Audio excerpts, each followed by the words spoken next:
Recording in progress. Recording.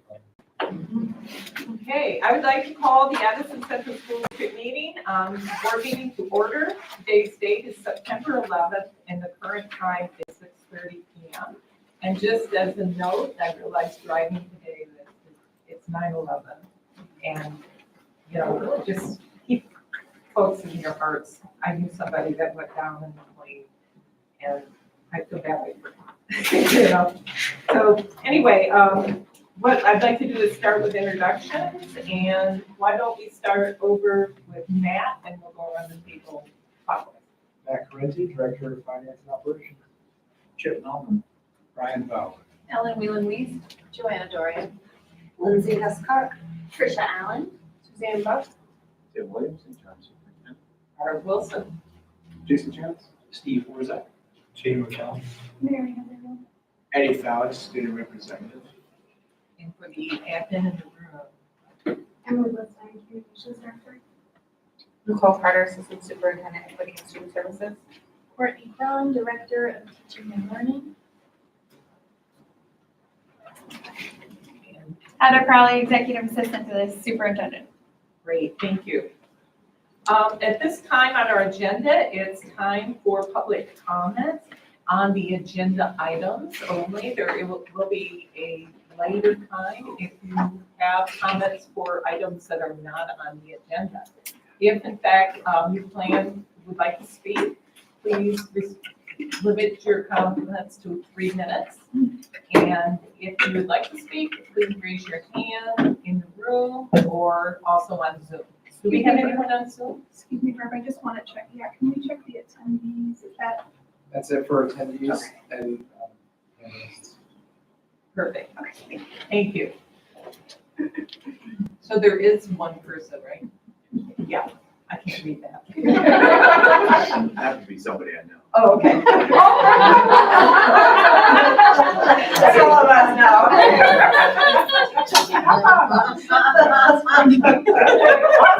Awesome. Plus Netflix was running. So is there anyone in the room that would like to make a public comment? Okay. Hold on, I'm gonna start a timer because you guys know I'm verbose. So I just wanted to come, State your name. sorry, my name's Mary Slozar. I live in Waybridge, have kids at Waybridge Elementary. I wanted to raise some comments. There's more questions about the strategic plan that was in the pack. The first one is I'm trying to figure out if I'm confused and other people that I'm talking to are confused because what is there doesn't feel like it's a strategic plan for a school district. It feels like a set of recommendations about equity issues, which should inform a strategic plan for a school district, but it doesn't stand in the place of. And so I'm wondering, because we used to talk about it as a strategic plan on equity, and now it has somehow morphed into just the strategic plan. So I'm hoping that the board's discussion can shed some clarification on that. Related to that, if it is a strategic plan, I was surprised for the district. I was surprised not to see it tie into all the other things this school board and we know our administration is working on, like building an MTSS, trying to move towards universally designed learning, all of these more academic, how we're educating our children, issues are not tied into the issues that are discussed in the plan that was shared. I was just also a point of clarification from my understanding of like roles and responsibilities of school boards and administration. I understood the school board's role to be setting the vision and the goals for a school district, and the superintendent to then create a strategic plan that would achieve those goals. So again, and now we have like an external entity kind of doing it, so it seems a little confusing to me. I have 1 more minute. So that's just kind of bigger picture, and it may just be my lack of understanding and not being plugged into earlier conversations about this. It just struck me while I reviewed it. Then another, just on the plan as is, I'm wondering if the board has a version with more beef in it, more meat in it, that might spell out the rationale behind the recommendations based on data. And hopefully some metrics that would allow us to hold the district accountable to implementing things. Right now, a lot of it is just kind of, the district could say, oh yeah, we're welcoming everybody, right? With no, there's not something to measure. And then lastly, and this relates to the board's goals, larger goals around belonging, access, and success, which are, I think, wonderful things for us to kind of focus and ground our thinking. If you'll let me, just 10 more seconds. I just wanted to highlight that the access, the goals and action steps that are built in there around access are curious to me only because it seems to know what we need to do about access, we need to understand what's driving success. And to my knowledge, that analysis has not happened. So when we talk about equitable access, it's what do our diverse set of students need to achieve success, and our children have diverse needs. They don't have equal needs, right? So I'm just curious I need to how we get there. wrap up. Thank you. Anyone else? Okay, thank you for your comments. The next item that we have on our agenda is to approve the minutes of August 14th. And can I have a motion to approve the minutes? I'm sorry, I was looking at the, August 28th. You're right. That's what happens when I use a template and I don't change everything. August 28th. Can I have a motion to approve the August 28th minutes? A second? who did the first motion? Jason? Jason. And Joanna, I believe, was the second. Thank you. Any comments? I only had one comment on the printed minutes, and it's very ridiculous, but it says total meeting time, 2 hours, 20 minutes. That may have been calculated at the beginning, but the total meeting time and when we adjourned did not add up to that number. So I don't know why the total meeting time is even in there. That may be a goal, but I'm not sure. Maybe the secretary can clarify that. I'm sorry, it's stupid, I realize, but I think if we're gonna have it in there, it should be accurate. Yeah, just to Agenda. respond to that, yeah, that's basically a target for when we've put together, when the executive committee's put together the agenda, we've sort of allotted, approximated, it's gonna be about that many minutes, just so we can have an idea of like, is this agenda full? I understand that, but at the end, it says total meeting time, and it wasn't total. meeting time. So what happened is she took the agenda and. I understand, all I'm pointing out is that I think if we're gonna put that in, we either not have it in or have it in as accurate. I can try to remove it for the minutes. Yeah. We could strip the times maybe from the agenda. Right, for each item. Any other comments?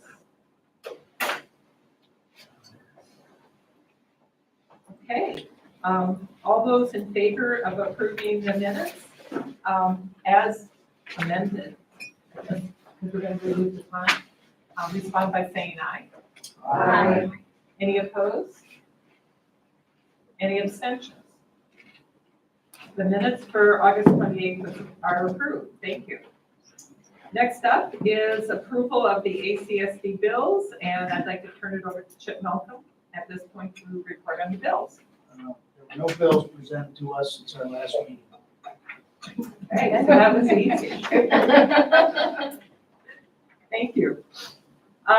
Next up is report of our student representative, Eddie Paulus, and what we're going to be doing is having this as a standing item on our agenda so we can actually, we can hear from our student rep, which I think is awesome. And if you have anything you'd like to share with us, feel free. Yeah, so most important thing to share with you guys is Principal Steele and I, along with a group of staff members, have started the process of finding the next student representative, so the junior class student rep. So that's underway. Hopefully it will be done soon. There isn't exactly a timetable on it, but the sooner the better. Other than that, activities are starting up in the school and athletics have been going well. There's not really a lot going on yet in the school as we've only just got through 2 short weeks. So I imagine we'll have more stuff later on. Also, we look forward to hearing in the future any updates from you. Next is report of the superintendent. So what I'm going to do is turn it over to you and let you kind of handle this block of agenda items. Before I get started on those things, I'd like to welcome Eddie. Eddie and I met a week ago or so. We had a great meeting. He has the right mindset. He's going to be perfect for this position. We look forward to your contributions. Thank you. The first item we have in the superintendent's report is an action item based on personnel that we, as of September, we're going to be bringing new hires to the board. All the hires we did in August, that's not on the board agenda because that were probably the old procedures.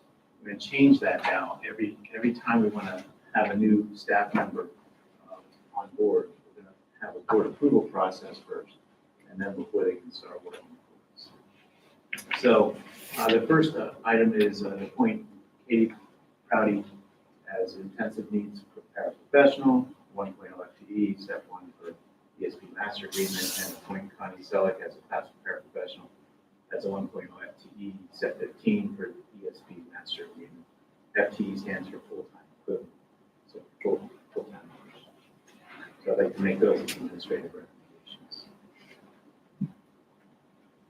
I move to accept the appointment of Katie Prouty for executive newspaper professional and Connie Selleck as classroom paraprofessional. Thank you. Do I have a second? Jason, second. Question? No question. Okay, first Brian and then Steve. I guess what I'd like to know when you say new hires, are these people who are replacing people who are no longer here? Or are these in addition to what we have already? No, these are vacancies that are being filled. Okay, thank you. Right. And as another point of clarification, we would be bringing to you at any time we would like to establish a new position of some kind. We bring that to you first to approve that as a position. And then at some later date, we would bring to you the person we would like to fill that position. I really enjoyed that, thank you. You're welcome. Steve. Would it be possible when we see these, if we would know where that person's going to be placed? Because We can, but the reality is we have the ability to assign them to wherever we would need them. Okay. So I don't want to make an appointment of somebody to a specific location and then half a year or a year from now, we need that person in a different building. So I don't want to create the situation where people get the impression that they're being hired only to ever work at building X. perhaps not in the motion, but just for our information. I did do that too. Okay, In the weekly update. I thought I saw it there, but I was. Yeah. And I will let you know where they're going to start. But they may not end up there the whole time in their career. Any other questions, comments? Jason? Quick question, is this gonna be for every single position, just teaching positions, staff, Everything. part-time positions? Anything from custodian to superintendent. Although I wouldn't be making superintendent. Oh. Any other questions, comments? Seeing no hands, I would then all those in favor of approving the appointments as listed, Katie and Connie, please indicate by saying aye. Aye. Any opposed? Any abstentions? And they are approved. Thank you so much. Thank you. And the second item under the superintendent's report, I'll turn over to Matt Rente. So we have recommended motion to award the fuel and propane bids to Champlain Valley Fuels for fuel oil and Files Brothers for propane for the FY24 school year. These RFPs went out and each came back with 2 bidders that are detailed in the memo that you all received in the board pack. Pretty substantial price difference between each of the 2 bids, and clear choice for the best option for us for this year. Can I have a motion? Chip, I'll make a motion to award the bids to the Champlain Valley Fuels and to Miles Brothers. I'll second that. Okay, right. Any discussion? Suzanne? I'm just thinking that since we're awarding bids, that we should have the motion include the price of, the price per gallon or price per unit in the motion. There's a recommended version. Yeah, So use that. So are you, would you like to amend the motion that you made and then you can state it? I think legally we have to say. I can add that to my motion Okay, if people. wish Yeah. to. technically, since we've already. Champlain Valley Fuels at a fixed price of $3.13, and Files Brothers for protein at a fixed price of $1.45. Propane, yeah. For propane, yes. Is that for Suzanne? Yeah. Okay. Any other comments, questions? Okay, all those in favor of awarding the fuel oil bid for the 2023-24 school year to Champlain Valley Fuels at a price rate of $3.13 and the propane bid to Fire Brothers at a fixed price rate of $1.45, indicate by saying aye. Aye. Any opposed? Any abstentions? It's been approved, thank you. And thank you for the recommended motion so I could read it. It's the only way I'll remember it. Okay, so then moving to the next. And the final item on the superintendent's report, I guess it was August 11th?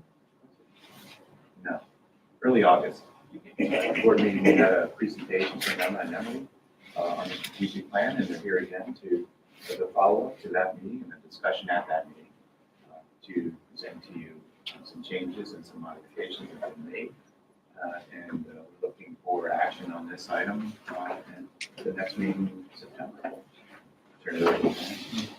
Thanks, Lynn. Hi, everyone again. I'm Emma Mulvane-Stanek, Director. I've been the consultant working with your strategic planning process for about the last 2 years, first with the advisory committee, then with the board, then with the action team, and I was here a month ago, working with Emily here. And what we came back today with is some updates. I'm going to go over just brief updates within the draft we have in your board pack. But also, I had planned for the 50 minutes we had or so some strategic questions that were raised out of your board discussion last time on August 14th. So I took those pieces of feedback folks raised and sort of cultivated some ways to hopefully get some clarity with where the board wants to go with certain pieces. But before we do that, are you able to pull the slide? Are you the slide person today? Does the ACSD webinar email have access to that document? It's a very good question. I can start while maybe the two of you, Yeah. so I don't want to. Okay. Can you access for? That's not, the slides aren't in place now. Yes, they are. Okay. Did Emma's get in there because they were sent on Friday? Yes, they did. Okay. Okay, I'm gonna keep going and something will Yes. appear at some point. Okay, great. So just as a brief reminder, because I just sent them. All set? Okay. I just want to remind folks of where we've been in the process here. This strategic planning process was likely different than ones done in the past or strategic planning processes folks might have participated in other capacities, very purposely so. Because in the beginning of this process with the then superintendent and the board 2 years ago, there was a real desire to include people who were traditionally not at the table and heard, and at least on a frequent basis, who were able to get to board meetings. This included students, student voice, this included parents and caregivers, it included folks who are from multilingual backgrounds, who are in your school community, staff, et cetera. That was very purposeful in design. And then that formed the Community Advisory Committee initially to really help get some insight about what questions are we not after our school community as a whole, what were the limitations of the Hanover Group's work, looking just at sort of the raw data that you get, which always has limitations when you do quantitative data analysis, and then trying to go a little bit deeper and encourage folks to kind of provide some additional recommendations and insights from people's experiences being members of the school community here at Addison Central. And then we came back to the board about a year ago, where the board took its role. And my second slide has a bit of these roles and responsibilities. It's in your slide deck. You've seen this probably multiple times. Whenever you can get to the slide, that would be awesome. Thanks, Matt. It's small, but it's in your board pack as well, and you've seen this multiple times now.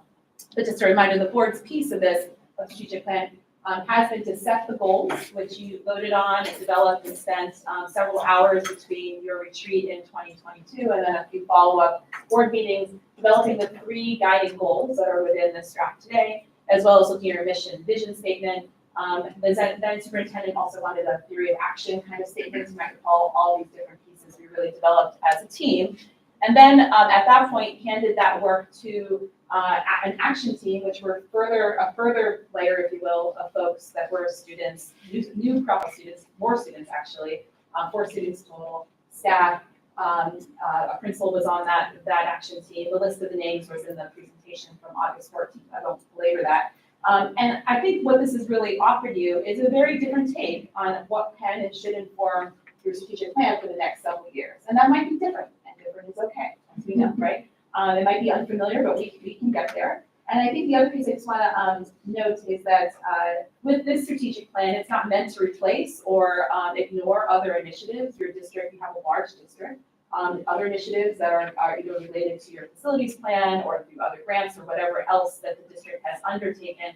A strategic plan, though, at the end of the day, is only really strategic when it has a very narrow and thoughtful set of goals you're really trying to advance. Because I've worked with organizations before that try to put everything in the kitchen sink in there, and you can't really advance 16 goals, for example, effectively, no matter how long you give yourself, to really make a big impact. And that was the real focus of your action team, to really be measuring things with an equity lens and what steps would have the biggest impact to reach the goals that the board set out last October.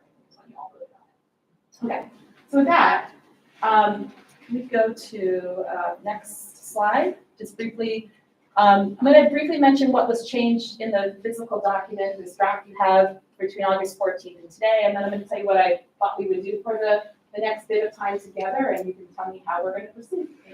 I'm here at your pleasure. So just briefly, the new draft includes a few things. It included some additional background and context per the request of the board last time I was with you about how this was developed. Some of the stuff I sort of verbally summarized just quickly now. Maybe caught the typos. We updated formal program names. There was a piece of feedback around adding more specific examples, and we didn't go there because that felt like drafting outside the action team's process. And that would have just been me and Emily, which didn't feel like that was our charge to do. So if there is a desire for that, I would recommend that could be given to the implementation team, which is again going to be your staff that takes whatever you approve and really then runs with it and starts moving things forward. So if that is important, you can add that as a directive to say, we approve whenever you get to that point, and we want to make sure that the implementation team is coming up with some more specific examples of what that means. And we'll talk about benchmarks in a minute too. And then finally, I want to remind folks, there is a webpage on your website that has all of the notes and the documentation of the action team's work and the advisory committee's work, who they met with, the data and information they reviewed, the exhaustive list of stakeholders the action team met with, and all of the feedback that they received along the way. So just as if you don't have more things to read as a board member. Okay, so let's go to the next slide. And this is where I thought we would spend our time tonight. So you have other things. Next slide, please, and thank you. Thank you. Okay. So there was largely feedback on 3 big areas when we were talking on August 14th. And there was a request to get some clarity around what equitable budgeting was and how that might interface with your facility plan, equitable, funding in general, and then staffing and the choices around how the staffing would happen throughout the district. This is all largely under goal 2. Then also some questions around data and use of the data that exists now and getting some clarity there. And finally, the mention within the recommended draft around the school placement policy that the district currently has, and there was a recommendation to go a little bit more with that from your action team. So those were the 3 areas that I noted because that is largely board area in terms of roles and responsibilities, in terms of policy setting, budgeting, integration with your other master plan for facilities, and certainly policy development. And so the goal there in that first part of our conversation would be around clarity of intent. Is the wording saying what you want it to say? Is it too in the weeds? Should it be generalized? Is it missing something? Let's clarify, especially under goal 2. The second piece I was planning to discuss with you tonight is to provide, to really look at the benchmarks. We talked a lot about last time, how will you know you're making progress and what will evaluation look like? When should we assess it? The board turns over in March, April. So our second piece of discussion tonight would be around what do you need to measure success? What are those benchmarks? And let's articulate that so your implementation team knows. That isn't always put in a strategic plan, but that would be, my hope is like you start to identify that so then you can communicate that with your passing it off to the staff. And then finally, at least starting the conversation with you all before I exit stage left around the parts of this plan that is the board's work. So we talked a little bit about policy last time. So as things are implemented over the course of 5 years, there's going to be times when the board needs to step forward and take a piece of what's in this plan to advance the goal. And so it'd be good to know, okay, so what are those things generally so we know, and your executive committee to be planning and be in coordination with your staff. So that was my plan. I also received just a couple hours ago some additional feedback from a board member, which was in quite detailed. Jane, I appreciate that feedback. There's a lot in there, and it adds a whole lot more in terms of things to review. So I'm going to look to the board leadership to know how to proceed from here, just based on how you want to best use your time tonight. Right. So, I've heard some confusion, right, from others as well. And I think part of the problem is this is all new to us. There's only very few of us that have gone through a strategic planning process, and maybe we have experience from other venues of life, right, where we've done strategic plans and we've kind of different. So one, specifically, and I kind of always keep mentioning this myself, is not really, and it sounds like this is something that we need to do tonight, possibly, is those metrics and benchmarks, so that we know that we're actually solving a problem, right? And so I think there was confusion that maybe we would at least have a benchmark, something that says, well, here we are today. And then we can develop maybe a metric to say, well, we want to basically see X in relationship to that.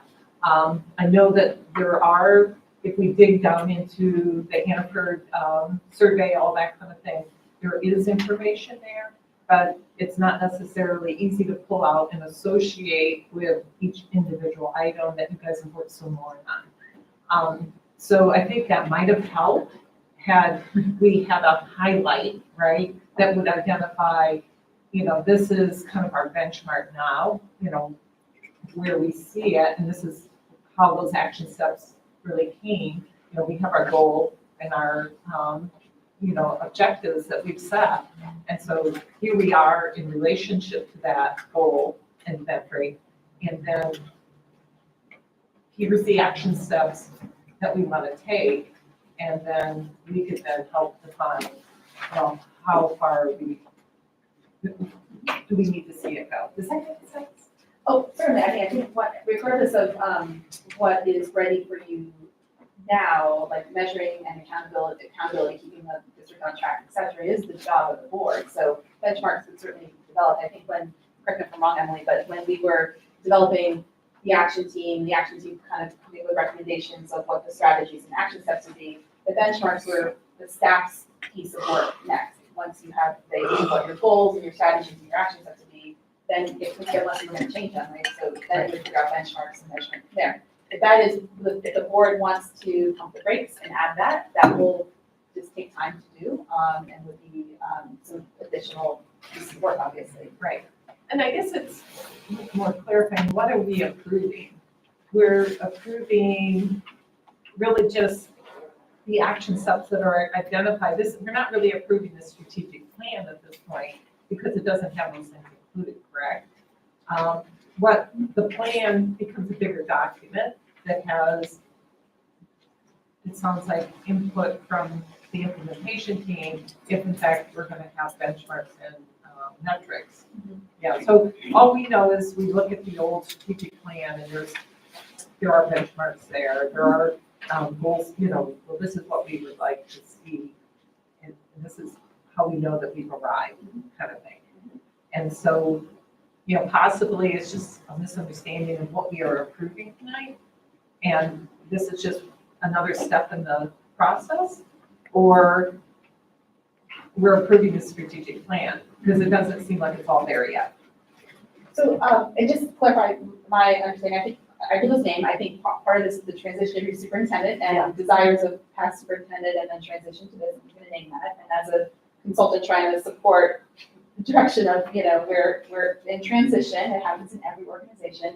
And so, part of this is the intent in the beginning 2 years ago was to make sure at the end of the process, whatever that would be, that this would come back to the board and the board would approve the strategic plan. I'm not sure, I wasn't consultant last time, it seemed like that wasn't clear or done in the last strategic planning process. It felt important in the beginning of this process where you would have more community engagement and also board involvement at the beginning, middle, and end. So we may not be you all may not be at the end, that is fine. And you certainly should put in your strategic plan both wording that you feel is at the right level and also what you need in order to measure that. I just also note though, take long time to kind of put all those pieces together. And the original, one of the pieces I think this district really learned, or at least folks involved in it, is that you really want to make sure that you are communicating to your school community documents and information that is accessible. And one of the bigger learnings in the advisory committee process is that there's a lot of information sent out from the district. It is hard even for an English speaker to kind of really navigate and understand what does that mean and what are you telling me. And really truly part of our mission of the strategic plan was to try to be as straightforward as possible and not make a 50-page document either. And I'm not saying that means like don't put benchmarks. That's not what I'm saying. But I just bring that back into the mix here because some of the feedback received was really around making sure you're knowing all the different aspects of your community, that what the board puts out and the district puts out can really reflect who your school community is today, and that people can really understand what their district is what direction they're headed. So, Suzanne has her hand up. yeah, okay. Point of clarification, maybe I'm wrong, I'm on the wrong page. I didn't think we were approving anything tonight. No, we're not. We're not. Well, you said several times that we were approving it tonight. Well, no, I'm confused. No, I'm not, we're not, we will be approving pretty much what we have here, because this is an update, and those metrics and things, if we're gonna approve it at the next meeting, those metrics are gonna be included in there. That's what I meant to say. Okay. Yeah, I misunderstood. Sorry. Ellen. So it sounds like we need to, as a board, by next meeting, feel rock solid, at least the majority of us, on what's in this, which is the strategic plan. And then procedurally, an action team, is that right, the right terminology? We'll start to work, the implementation team will work on identifying how to take these action steps, and it seems like there are gonna be tons of sub-action steps to making them real. And that, I assume benchmarking progress and success would be part of that process. Is that correct? Because I will just say, I don't think there's any way in a board meeting we're gonna get to benchmarks on all of this. And if that was the goal tonight, I have a lot of questions about even what's in this draft still. And I hate to bring that up at such a late hour, but I do have questions. So if we're talking benchmarks on something that we haven't even approved, I'm also kind of throwing around a little, but if that's correct, it's like, by next meeting, we all, or the majority of us feel like this is our strategic plan. and then there's an implementation committee.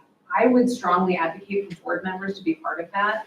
I feel like a disconnect has happened in this process. And I just think moving forward, there's a lot of work that has to happen outside of these board meetings. I don't know if it's a subcommittee, I don't know if it's just a few board members being part of the implementation committee.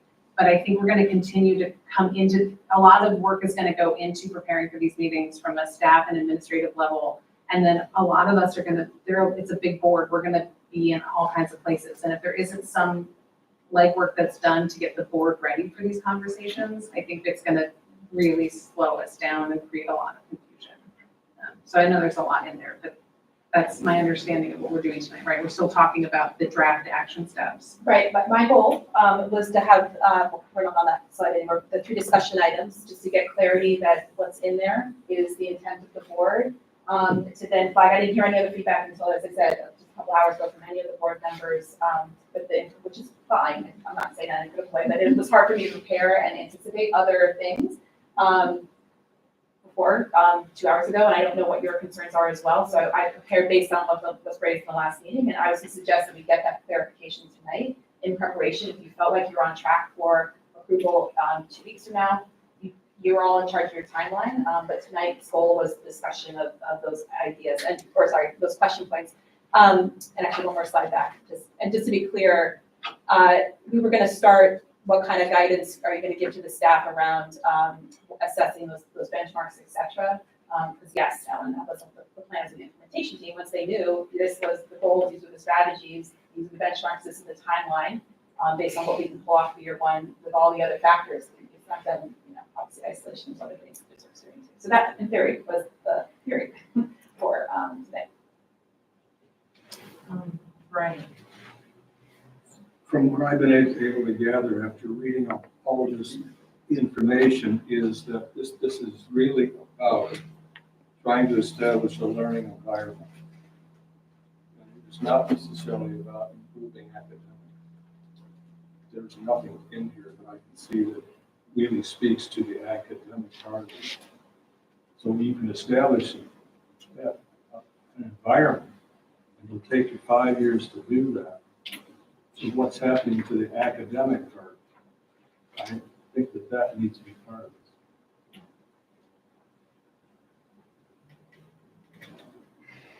this. Others? Okay, Steve, or was Steve was first? Okay, and then Mary Heather. I guess I'm a little confused too, to Mary's point. I thought this was a piece of the strategic plan because it does not address some of the major issues that we're facing.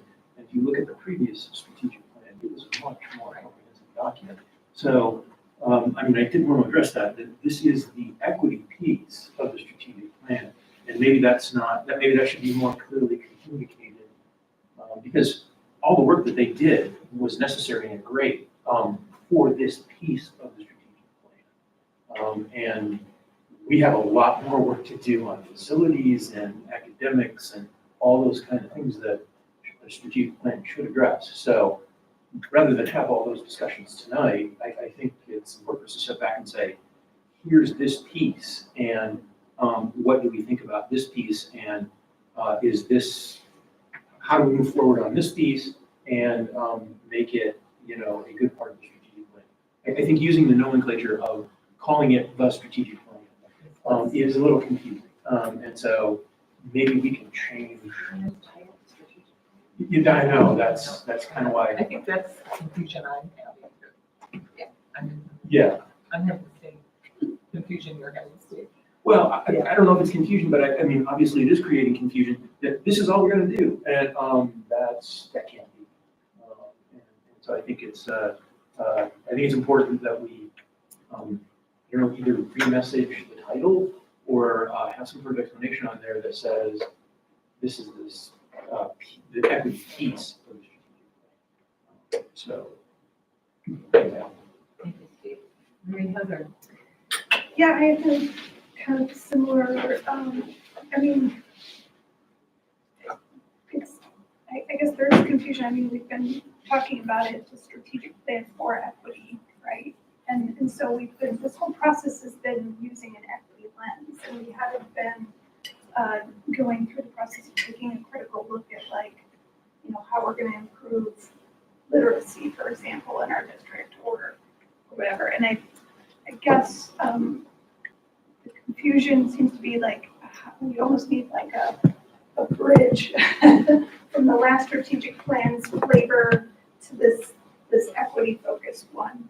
And maybe that's where we, need a little bit of help. I think this board is really cognizant of the work that it needs to do on academics, on literacy. And we don't want to approve something that is, being conveyed as a full plan. It doesn't include those elements. So I would agree with my colleagues on that. And then I guess the other thing I just want to point out, and maybe this is my own confusion, but I do want to just be clear about our role and the administration's role in when we do approve a strategic plan, and then there is in fact a handoff. So I do want to make sure that we're not blurring and wandering too much into administration's lanes, and requiring that board involvement continues after approval of a plan.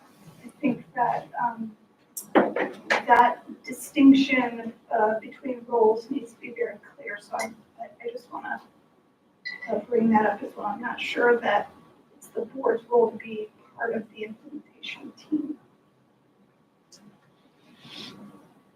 Others? Lindsay.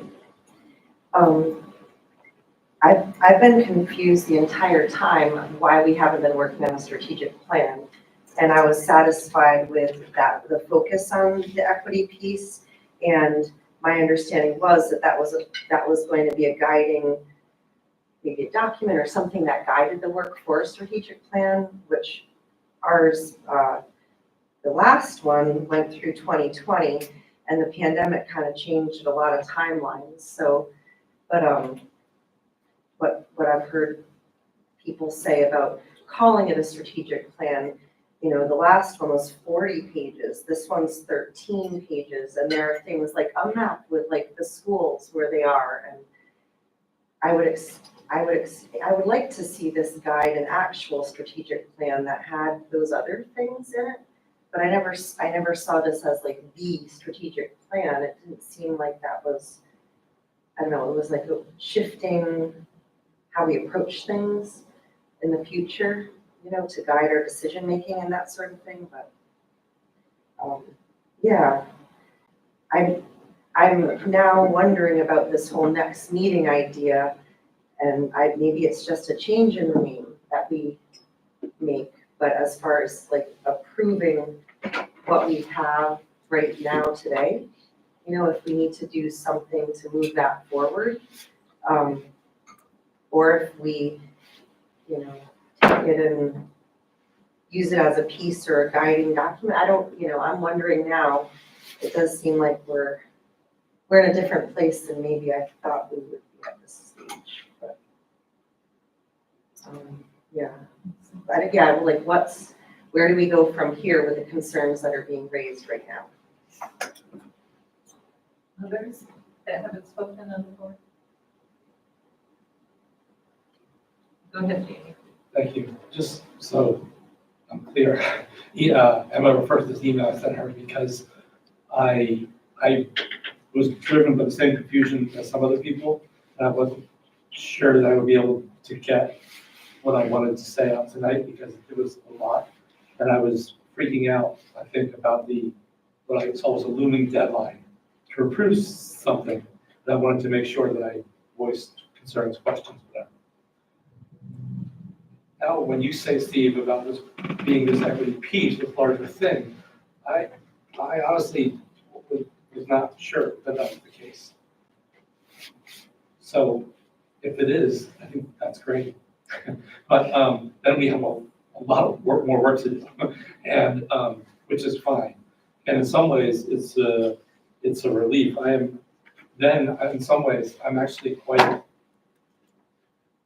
in some ways, my reaction was this compared to the former 2015 strategic report. And I like some of the pivot that this has been done. I think Emma led or helped lead or whatever. And I like the process of reaching out to the community more. However, it does feel to me like something that we relinquish control over. And it feels like now I don't want to be seen like power hungry, but I want it back.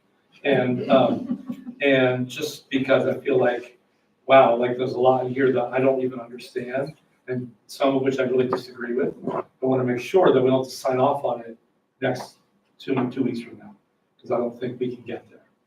And I agree with so, I don't know how to link now to then, but I feel like maybe if we can come to some procedural consensus on thinking this as a standalone concrete part, that would make me feel a little bit more, it would make it feel more doable to me. Jason. So I have some of the same concerns, and mainly it's around the specificity of some of the things in this document. I do not see the business of the school board to initiate, to dictate that one full-time person be in. That seems way beyond our purview as a school board. So I think we have to pull some of that stuff out to make this at the board level before I would feel comfortable doing anything.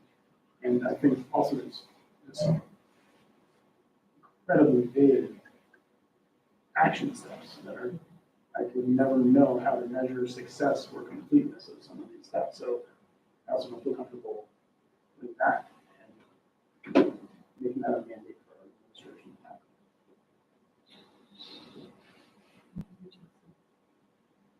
Others that haven't spoken.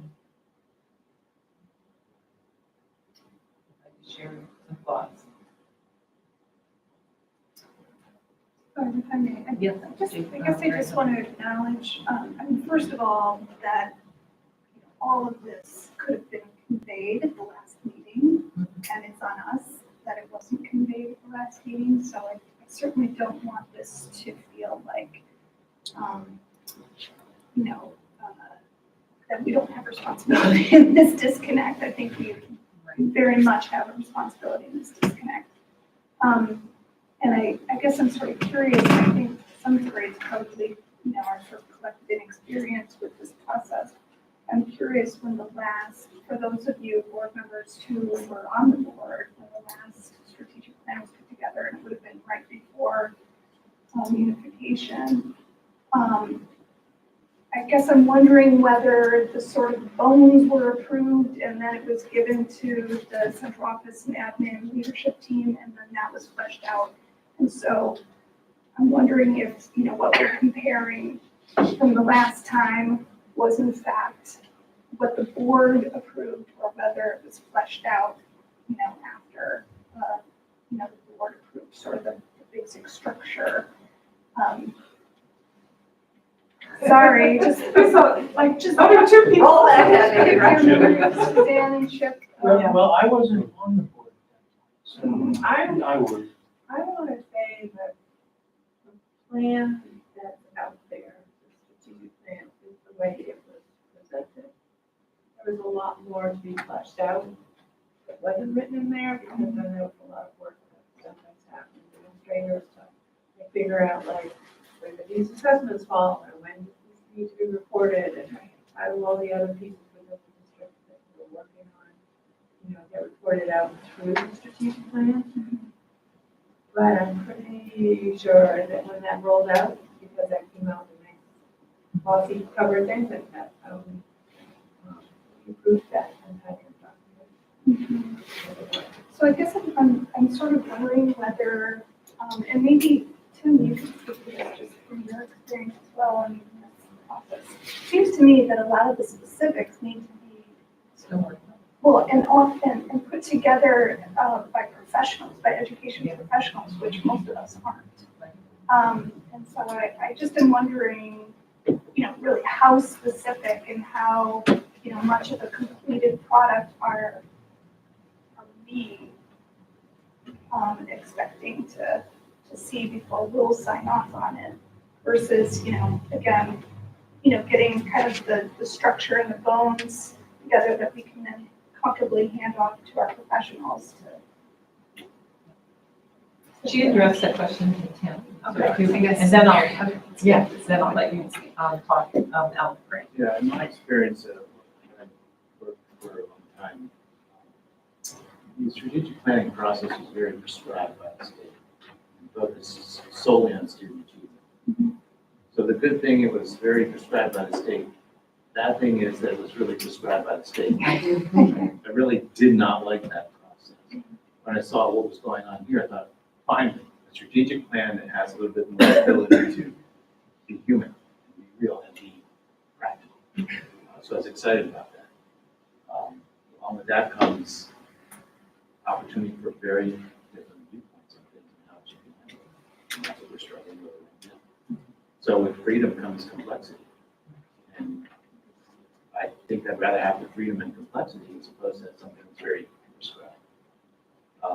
And I had the same question many of you did when I shared this with you, with the folks, that, is this a strategic plan for equity, or is this a strategic plan with a focus on it, or with an equity lens? And I was told it's a strategic plan with an equity lens. So it's not some side component to a regular strategic plan. It is the strategic plan, or at least that was the intention. And that's how I view it now. Prior to that, I viewed it as what many of you said, that this is a side thing, focusing only on equity. No, this is not something we're doing just so we can bolster our attempts to provide better equity. We're supposed to be using the strategic plan to guide us with a focus on is what we're doing equitable. What we're doing for everything equitable. And that's how this is to be viewed. Not as a strategic plan just for equity. It's a strategic plan. And that's how we need to approach it. So that's my interpretation. I think if that being true, then my concerns grow because it doesn't contain anything about our facilities planning and it doesn't contain anything about academics. And I agree with Jason. I think it's a real mix of some very high, like I had examples of like really concrete action steps like train teachers and staff to help identify students that may need mental health support. And then things like starting in pre-K, develop appropriate understanding of mental health among students. That's huge, right? I mean, and the ways that you get there feel not endless, but they're, and appreciating an implementation team. But at that point, then we are talking about academics and curriculum and staffing and buildings and all kinds of things. And so I think if this is meant to guide the equity lens that we bring to our strategic planning, and these are the goals that we have to, or the values that we center, then that is one thing. And I would still ask that some of the really specific action steps be reconsidered because they do feel like they're getting to a level of immediate implementation, because it is just like, all right, then we need a nurse in every school, or we need only enough schools that can support a nurse in every building. And that's, the implications of that are tremendous. So I appreciate that we're coming in. I hate being that person who comes in at the end of the process and it's like, what is this? But I am that person today because I'm very confused how to make this real and feel like it's okay for the board to just step back and receive updates. That feels like, again, we're having all these conversations about other potential, not even potential, very, very much going to be affected by this plan. So if this is an equity lens and these are the values that we bring to strategic planning, that makes more sense to me. But if this is our strategic plan and then we're going to go back to facilities and then we're going to go back to finance and academics and all kinds of things, I have huge questions. Joanne. Yeah, I'm just remembering the last month meeting when we were talking about this with the board, and I think it was just an unfair expectation for you, Emma, to because we did bring up some of these concerns last month, but the action team had already wrapped up their work. So I completely appreciate how you can't go back and add things that weren't organically part of the dialogue in the process. But I think it was just an unfair expectation from last month to this month to see those changes that we had hoped to see. I mean, it's a month and this was a much longer process. So that's, and one sentence really sticks out to me. Collect data, it's action step 1 for strategy 2, collect data necessary to inform equity-based decisions in the district and align decision-making based on data. I mean, I guess I thought that's what the action team was supposed to do, and here it is in action for like the next iteration. So I think one thing is just, I can appreciate so much being thrown at you last month to add to this, but not seeing much of a change from last month to this month, like really nothing changed in this. The acronym is still like what Steve brought up. So I think just reflecting on our expectations and being realistic too. Yes. Right. Well, I'm going to bring this up and you can consider it any way you'd like to. A couple of concerns that I have come from outside readings and other pieces of information that are out there that are not being discussed, including equity and DEI and how these have affected other school systems, either in a poor manner or in a positive manner. The other thing that I see here is that there is a philosophy in this strategy that is going, if it's going to be taken on, it's going to move us in a very specific direction. And I don't know whether the community wants that philosophical approach. That concerns me.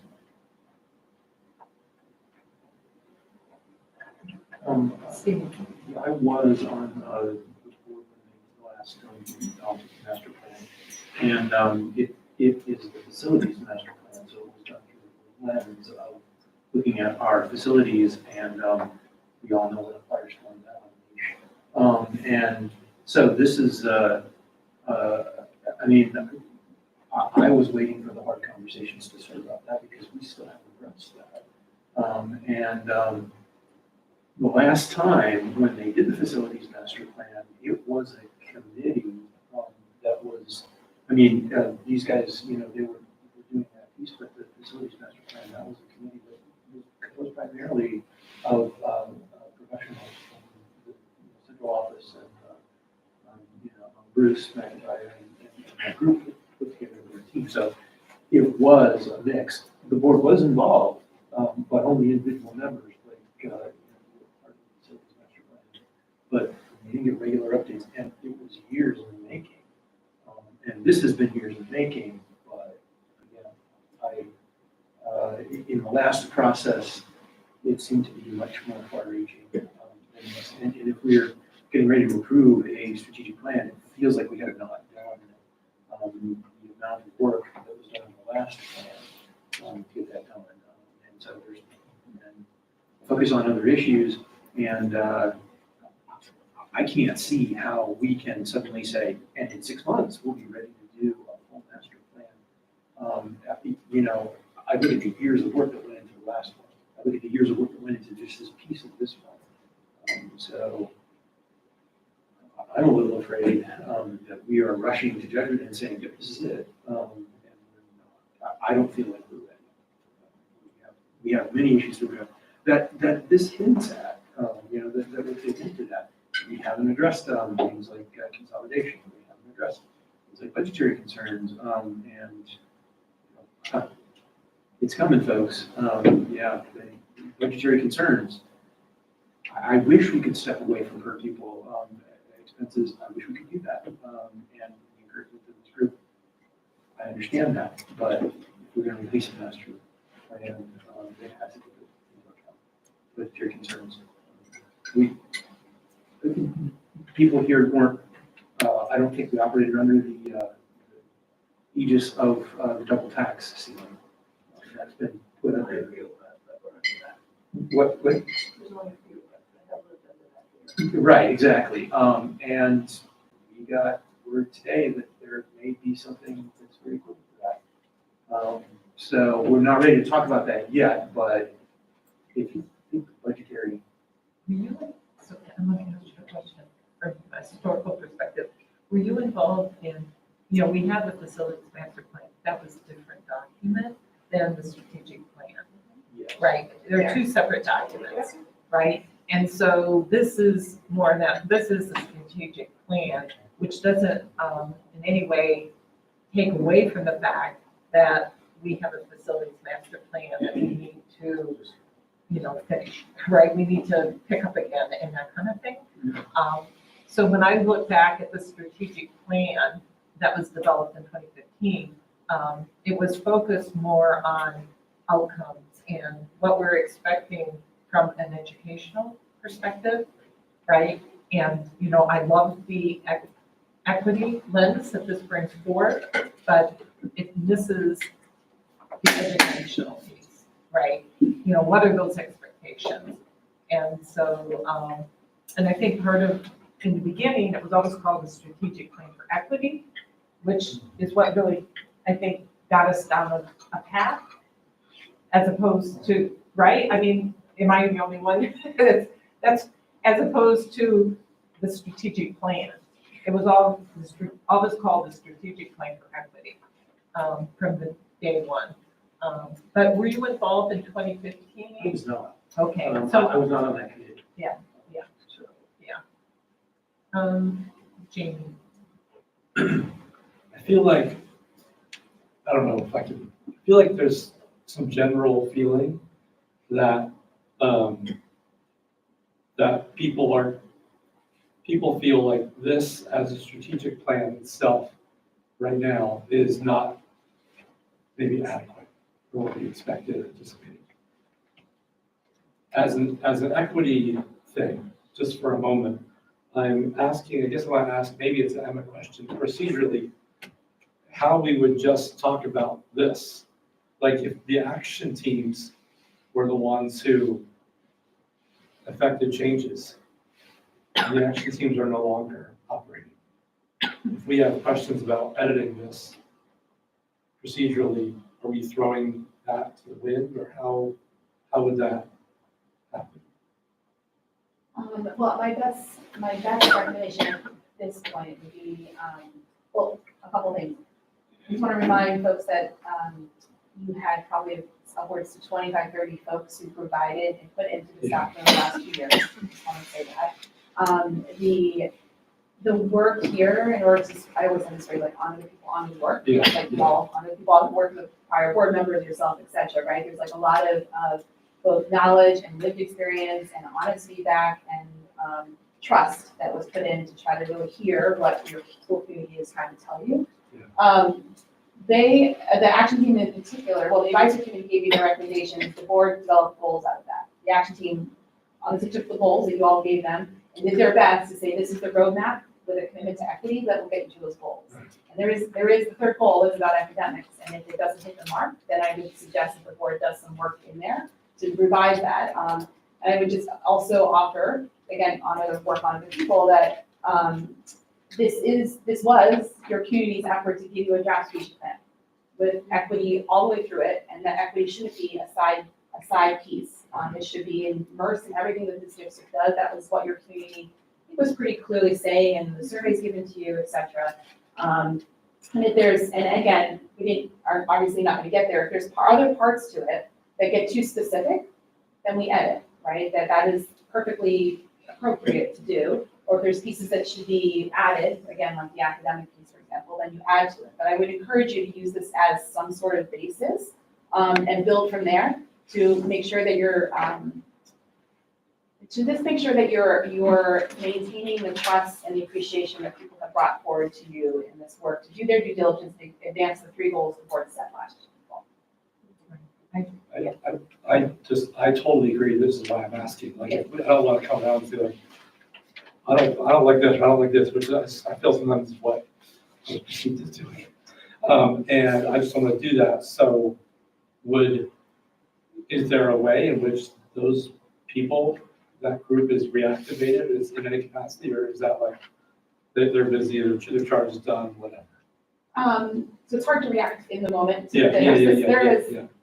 No fun, y'all. A lot of additional layers here to kind of unpack and think about, or really honestly a thought out response to that rather than just a off kind of response. Some of your students have graduated, some of the staff have moved moved on, like there's lots of just human beings, right? So I would imagine that some configuration of either staff, so either using a piece of the implementation team concept, to get things a little bit more developed might be a piece of it. Maybe bringing in some advisors. I would encourage you not to lose that thread here though, of involving people who don't traditionally have a seat at the table. And that has been an important sort of guiding principle of this work. So just how to think about how to thread that in as well. Just be my 7:30 o'clock response. I wasn't at the meeting in August, and when I saw this on, I was honestly also a little bit unsettled by it all, because I wasn't sure exactly where this was coming to. And there are certain things in here which I just was uncomfortable with, so I was wrestling. I thought we were voting on it tonight. I don't know why it was an action. That was my mindset. And I was saying, boy, how can I vote against equity? Because of that understanding. So it's a little reassuring that we all have a little bit different take on all of this relative to strategic plan and the equity component. The part that I keep going back to is we spent a lot of time on facilities master plan. Okay? And it wasn't just COVID that dumped that or delayed it or turned it off. It was the equity piece, okay?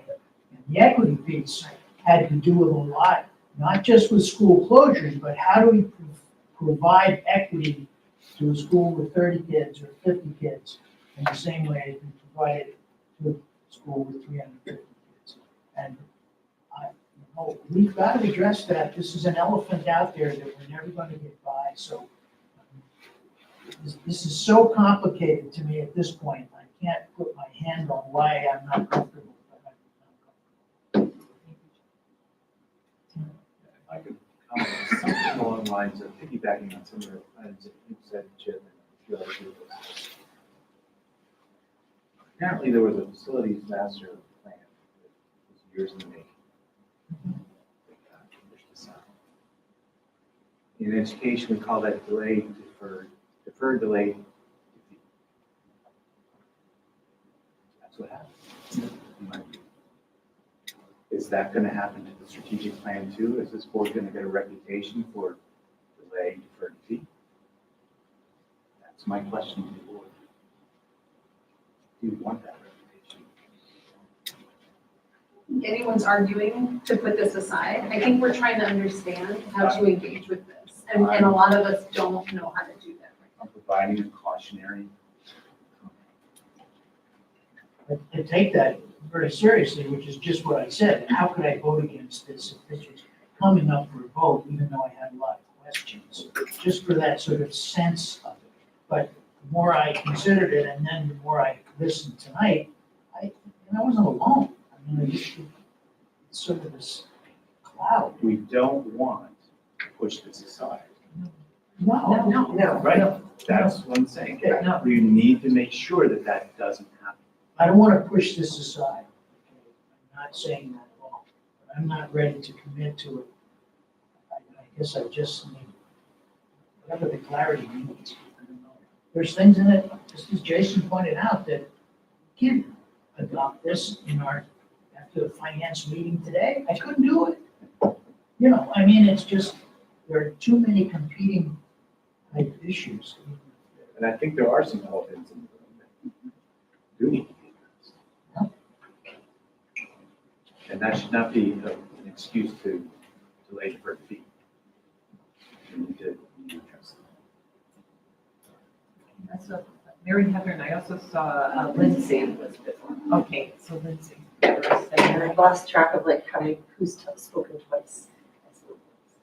Well, we're not voting. Okay, That's, okay. this is discussion, so it's different. I thought, so the facilities master plan, I thought that was just being put to rest for a moment while we did this equity piece. And tonight I'm realizing, I didn't even know the question to ask. I guess I had made assumptions that we would take this equity and look at the facilities master plan with a different lens or something. I guess I didn't realize the assumptions that I was making, that this was just a part of the process, that then we would, I never realized that the delayed defeat. Delayed deferred fee. It didn't occur to me that that could be happening. I just thought we were putting that on hold, and then we take this and look at that, and out would, become this, new way. At this point with the timeline, it felt to me like it would be like a 2025 to, sort of strategic plan. Like we almost skipped a 5-year period because of the pandemic, but this is a very interesting conversation to have. But I guess, I didn't realize until tonight, the assumptions that I've been making about the process. And so I feel like I need to just take a big step back and figure out what the process actually is. And I didn't notice when the title changed from the strategic plan for equity to the strategic plan. Like I'd have to go back to figure out like when was the actual title changed? Because I think that's significant too. And I agree we shouldn't discount what the stakeholders brought to the table. But I don't think we should, with all the concerns being raised, there's some work to be done to figure out how to reconcile that. So, both Barb and I were to some degree involved in the facilities management plan. We served on the facilities committee together. And my recollection, as things sort of came to a pause, was that one, obviously the pandemic and the money coming into the pandemic reduced the urgency of having to make a decision. We weren't hanging out on a financial cliff anymore. So that relieved some pressure, but also that we were initiating the strategic planning process, and that we didn't want to make decisions about facilities without having gone through an equity audit and looked through an equity lens, lest you make decisions about your facilities that are not consistent with what the community's telling you they're experiencing. So to some degree, this equity process is supposed to be the North Star, right? It's not supposed to all be just financial decisions. Obviously, that's going to be a big component of what drives us, but the equity component was supposed to be the North Star in this process. And so it is really important. And it is a facilities master plan thing, I hope, at least from the seat I'm sitting in, is not going away. It is the elephant in the room. And, depending on where you sit, you may want it to go away, but it is going to have to come up again. And I think that is the very difficult work of this board. And so I think the strategic plan does have to integrate with the work that was done, still needs to be done on that. And also, I guess I'm just hearing tonight that nobody feels particularly comfortable approving a strategic plan that doesn't have more academic oomph to it, knowing what we know about how our district is performing, especially with respect to literacy and all those things. So I think moving forward, maybe we need to think about adding some of our academic, our education leaders to the process to help beef that part up so that we as a board feel comfortable approving a plan that, feels like, okay, we're setting academic goals as well and, have ways to move toward that. Not that the board can be prescriptive, but that we have something that we feel good about. But the two, the facilities master plan and the equity, they go hand in hand. And I think we have to be very careful about not wanting to approve something that may have an impact on facilities because everything is going to have an impact on facilities. Our budget's going to have an impact on facilities and staffing and all those things. So we just have to be realistic about the job in front of us.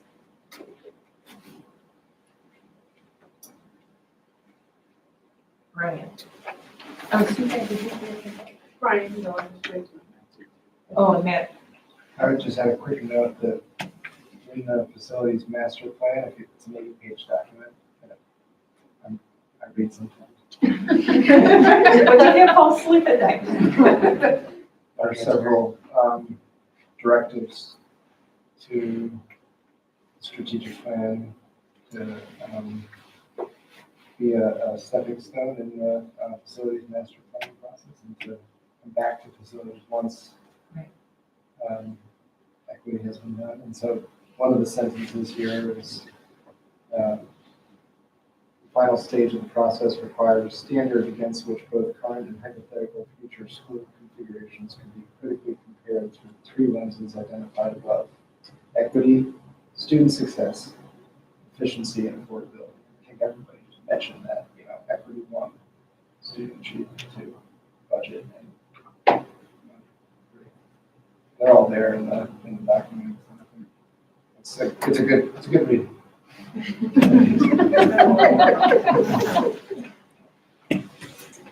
Brian, that's Suzanne. One of the things that I wondered about was whether the, I'll call it the voice that came out of this document was slanted in a specific direction. And the reason I bring that up is that if you read where the emphasis was placed on the choice of people, it seemed like it wasn't equitable in that it was leaning more towards an individual who had difficulties, whether it was physical difficulties, medical difficulties, or whatever. And to me, that slants it in terms of what you're going to get as a response to your questions. Suzanne. So one thing I was gonna say is thank you for all this work. And thank you to the community. I mean, Yes. I love the fact that the community is involved. I always thought that this was strategic plan for equity and that there were other conversations, that this was like a three circle thing where everything intersects in the center. And so we have the equity piece, we have the facilities piece, and we have the education piece. And I know we've had conversations about the education piece, meaning that all of our administrators, our professionals would all have interactions with this and help with developing that piece around the education for our students and what those goals were and those objectives were. So it's almost like that's the equity piece here. So now it sounds like because of some changes that are coming from possibly Montpelier, we may have to make some changes to some of the statements in here. The facilities piece, we have, as Matt just described, we put a 80-page document that many of us have put blood, sweat, and tears into. And what we're missing is the educational goals of the piece that we probably haven't quite got to yet. So it's not a complete circle, but there's not all the time. This is a major piece of it. Facilities is another piece of it. Now we have to turn it over to our professionals. Because that's really is their work. The board can oversee it, but we don't like the education. Ellen. Just quickly in response to what you were saying, Brian, I think the voice in this is actually really important. I think the voice that comes through, and it's really important that the people who are invited to be part of this process and to guide this process are people in our community whose voices are typically unheard, uninvited, and unrepresented. So in no way do I see this as a slanted document. I think that that's the value of this document, and that's why it should be something that's never shelved and never treated like it doesn't have the role of the North Star in guiding a lot of other conversations. I also just feel like something that you said that's really important, Emma, is that there's been a huge transition in administration, right, and in leadership. And I have no idea, it's speculation, but I do wonder if some of this disconnect comes from what was communicated to the board or what the board heard in certain communication and then what was communicated to the people who were empowered and asked to lead this work. Because I feel like that disconnect is pretty consistent and maybe that's part of just a change in leadership. And I also would just again strongly advocate that however we move this forward, speaking of what you said, Steve, about that there were board members who were part of the facilities plan. It doesn't mean the board, I mean, I don't know if they were chairing it. I don't know that the board needs to in any way guide this process. But I think that we as a board need to put our own sweat equity into what happens next. And part of that would come through involvement by board members who then are really responsible for keeping the rest of us up to date, connected, and even just listening to think, this has got to get reported to the board in a certain way so that we avoid this kind of disconnect in the future. I feel like bridging that distance is going to be really important in helping this be something that moves forward in a very impactful way as we engage with a lot of other huge conversations that need to happen. The upside of this conversation is that, goes to what you just said. You're right. This isn't something that should be put on the shelf. Too many organizations do that. And the fact that there's this kind of investment in this conversation tells me that it's not to be put on the shelf. That's an outstanding thing. That's the plus. Now, where we go from here, that's the question. So what I'm sensing though is that we're not ready to take action on this in 2 weeks, right? So we'll have to huddle and figure out an appropriate timeline to address the things that the board has raised. Would it make sense to form an ad hoc committee to meet and like look at this and identify, here are some components that we'd like to see included to give direction, not to write it, but to, well, we want literacy included and, how we anticipate improvement in that area. Like a board liaison, maybe. Just to, subcommittee to really try to plug some of the holes that are missing, not the details, but the area of focus that needs to be, that we'd like to see included. Be some, but I think the equity piece is absolutely the North Star. It needs to be something that really drives everything, right? All the other pieces really needs that equity lens, and it's very, very important. But I also would love to see something on, well, here we are from a literacy, and this is what we're going to do over time, or what our goal is over time to improve it. And then have an implementation plan wrapped around that, right? Yes, Steve? May I suggest that maybe we're not ready to adopt a strategic plan, but that we are wasting time if we don't charge the administration to start doing that work.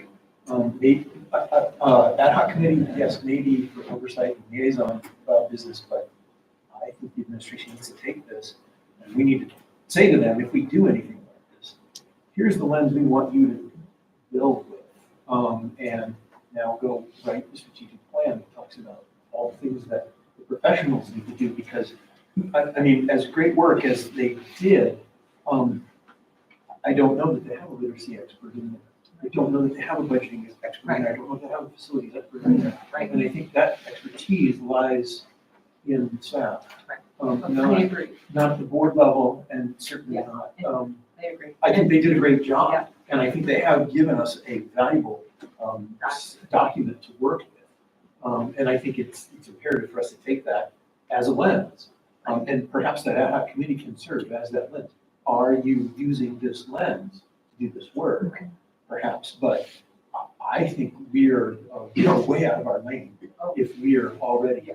And that wasn't what my intent was. My thought was, is there another level of direction that we need to provide that they can then work under, as opposed to, here's this, and then go at it?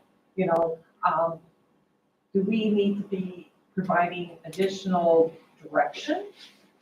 And maybe we don't, right? On what other things that need to be included. Not the details, details whatsoever. I'm just wondering if we need additional direction. Maybe that's an maybe that's a question that we should ask the Yeah. administration. Exactly. But, and not tonight, don't put them on the spot Yeah, tonight and exactly. say, but, have them a chance Sure. to go back and talk Think amongst about it. themselves and say, could this be a guiding document for us? And they can come back to the board and say, we need more in this area, or, yep, we're ready to go, turn us loose. No, that's And that would be my perspective. Sure, that's great. Jamie? Let me say that, I feel like the strength of this document, or the part that I like the most about it, is the first goal stuff on belonging. I don't know who started off talking about classroom environment or whatever. But I think I disagree with whoever said that. I think that, creating a learning environment where people feel like heard, belonging, safe, secure, whatever the right word is like absolutely paramount to anything we do. And the fact that this plan starts out with that is crucial. The 2015 plan actually has a whole section on that as well. And so I think, and some of the other goals, what are they? My pages are all cattywampus, but the other goals, even the academic stuff, whatever, I think filter into the belonging lens as well. I feel like one strength of having so many different stakeholders probably help produce that, I don't know, sentiment or whatever. It seems to me it's what people, you talk to parents on the weekends about their kids, that's what they talk about. Like, what kind of environment do their kids have at school? And so I think it's a crucial guiding star for even the other stuff that we'll be doing. And I really just want to highlight how much I think how important I think that is. So we'll have, the leadership team meeting already has a meeting scheduled tomorrow. Most of the members are in this room. They're like, oh, come on. So I think that just became an agenda for tomorrow. So we'll discuss options.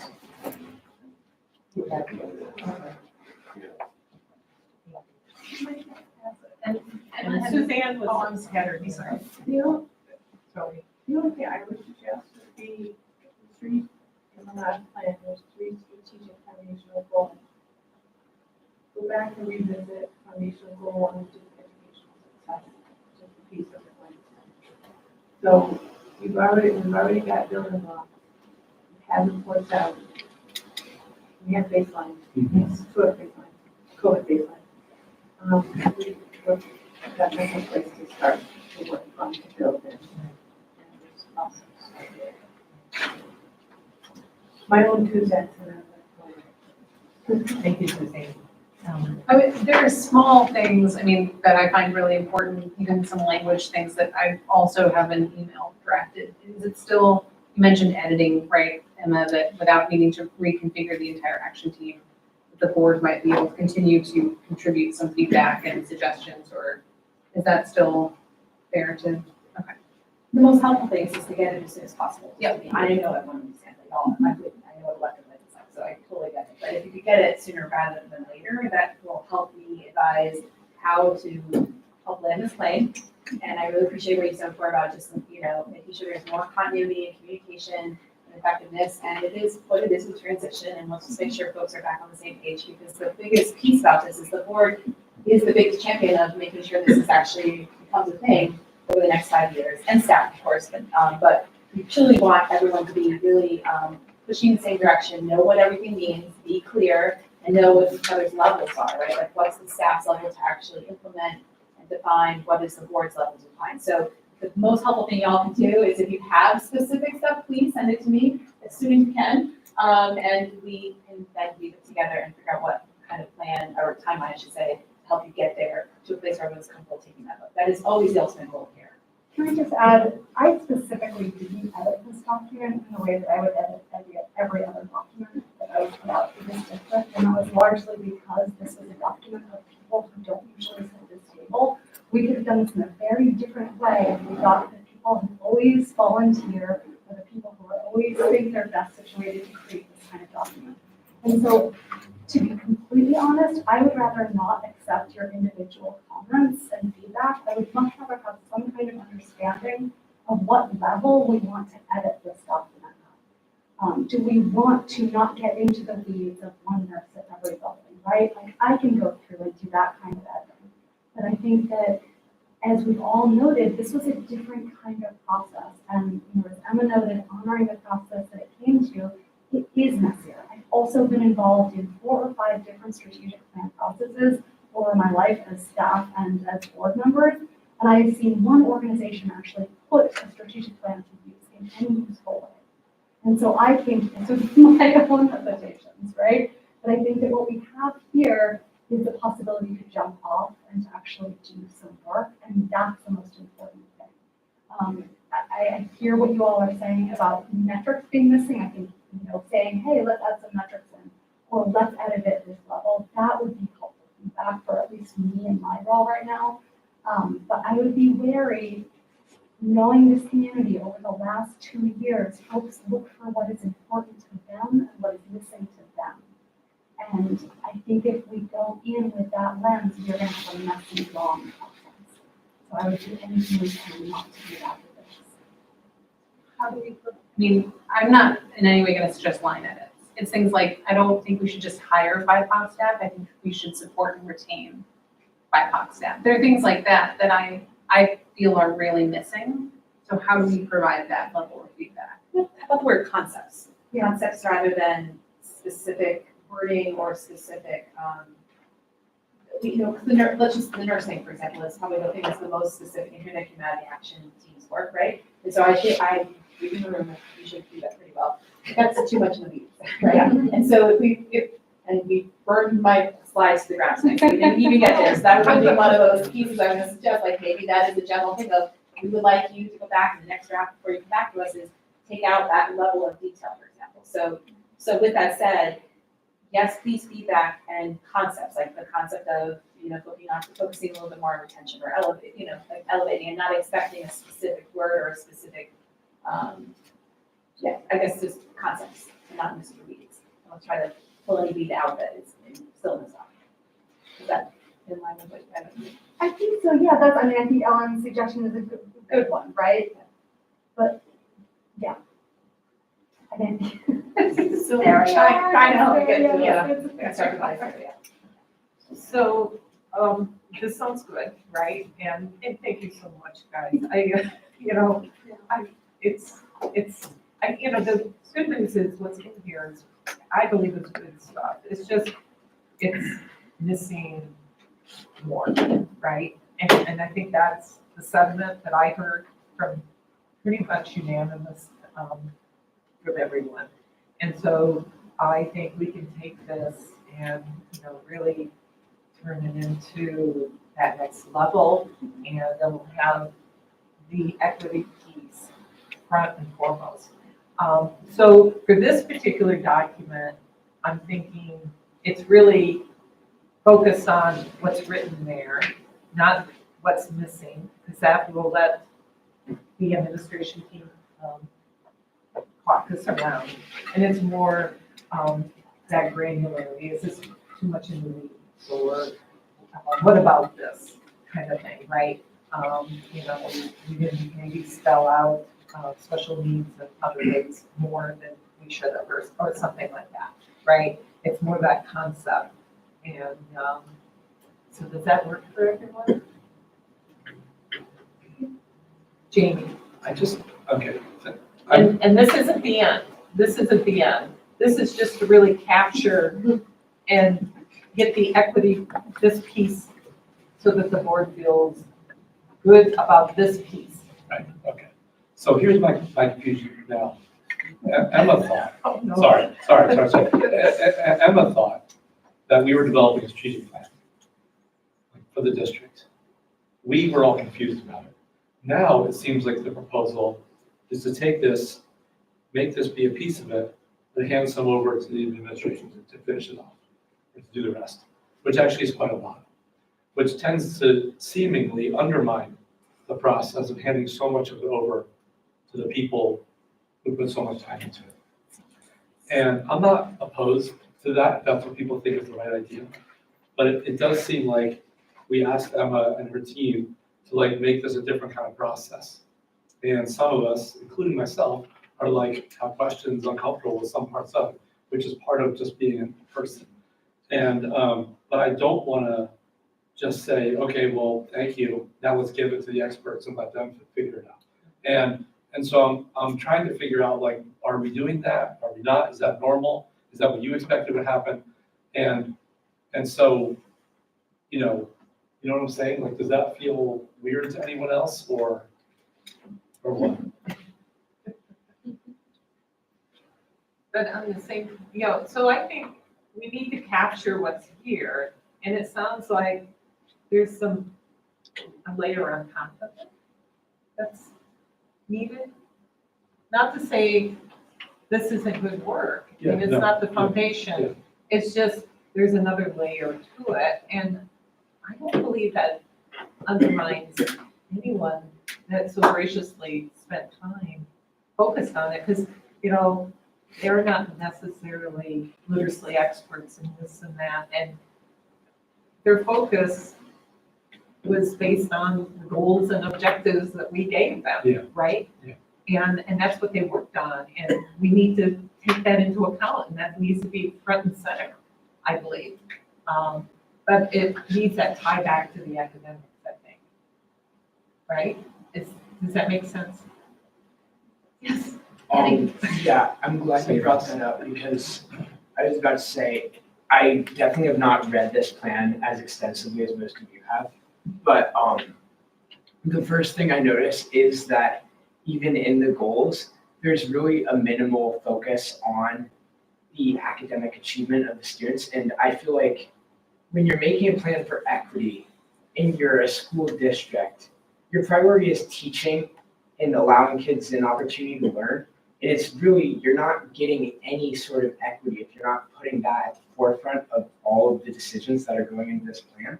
So as much as I love the belonging and success and access piece, which I think are all great to include in this, when you're looking for equity, I think you do also create a sense of equity when you bring in the administration to help talk with what techniques will work for establishing this and how you can make it so that students are getting the academic access as long as the community and belonging access that they need, because all of that ties in to create a real equitable system.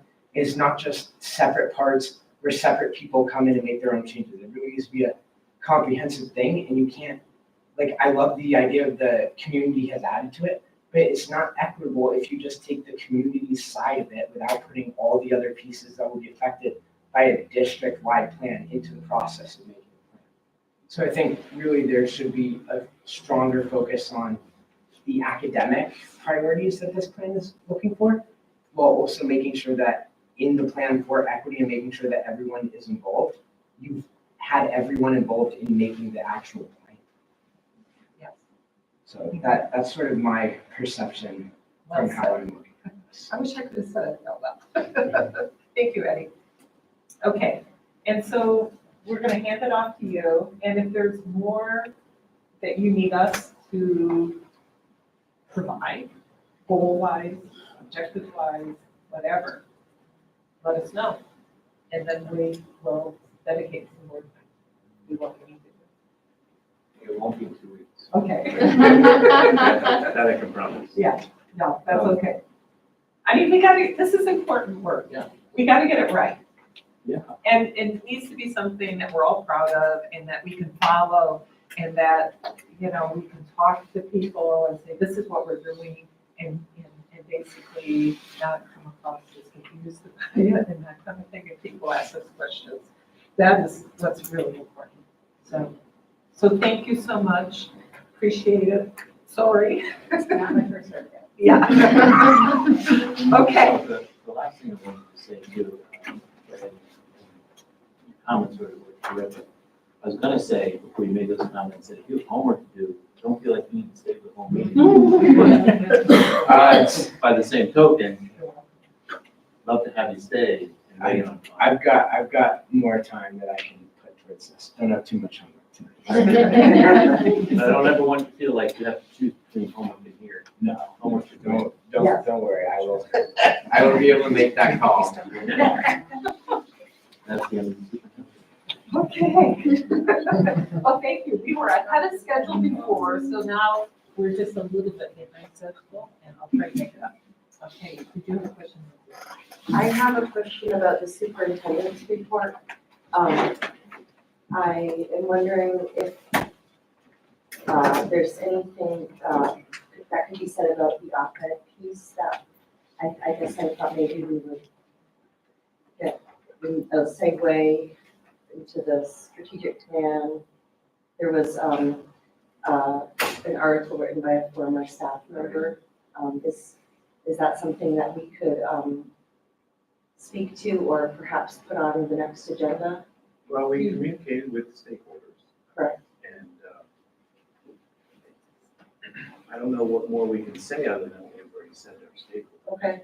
And there was John Flowers with a follow-up Yeah. article that talked to what went out to the community. Okay. Did you have a specific question? No, I guess I just saw it as an opportunity to tie into like real life with the strategic planning that we're doing, and I don't know, maybe it just isn't the right way to go about it, but I can see why you see the connection. Yeah. I see that. I go on tangents sometimes, but I just thought I should.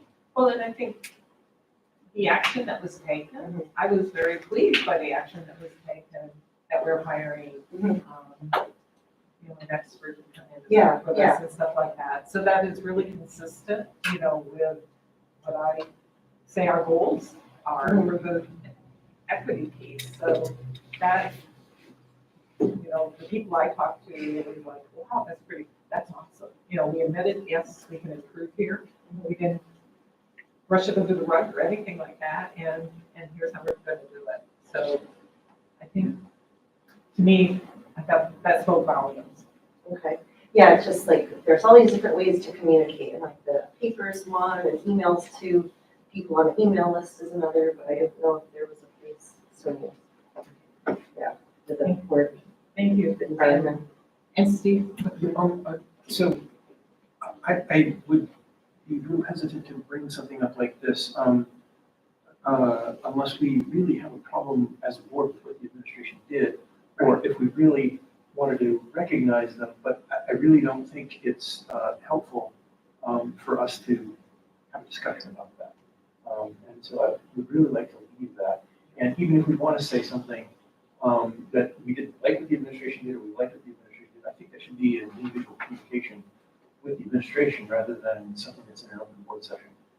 I really don't. That would be perfect. Yeah, that's what I don't want to, these are. Yeah, exactly. Should be much more controlled than that. And I'm sure everybody has an opinion on that, but if we're going to try to stick to the agenda, I think that's more discussion piece rather than an agenda. Thank you. Okay, report of the chair. I have a few items I'd like to go through, and I'll try to go quickly. First of all, the superintendent search. I just wanted to let folks know that I've been in dialogue with our consultant Judy, and the posting went live September 1st on Friday, and it's also been posted in all of the venues. I'm not going to list them all, but there's multiple venues that we posted the listing on. And over the weekend, she indicated that she had already received quite a bit of interest already, and she's really anticipates that as we move throughout the month towards closing date, that we will get a good number of applicants, based on the activity that's already happening at this point in time. So I think we're in a good place at this point in time. It's not dead silence out there at all, right? Which is what you're always so concerned about. There's actual people interested and asking questions, that kind of thing. And obviously an application would follow that information. So that was just real brief. In your board pack materials, I provided you a brief update on the new Vermont AOE rules for school boards. It's very much focused on the board piece of it. That's in the document that includes rules for districts, but there's specific rules for school boards around governance. And I really strongly recommend that if you haven't had an opportunity already to actually listen to the webinar and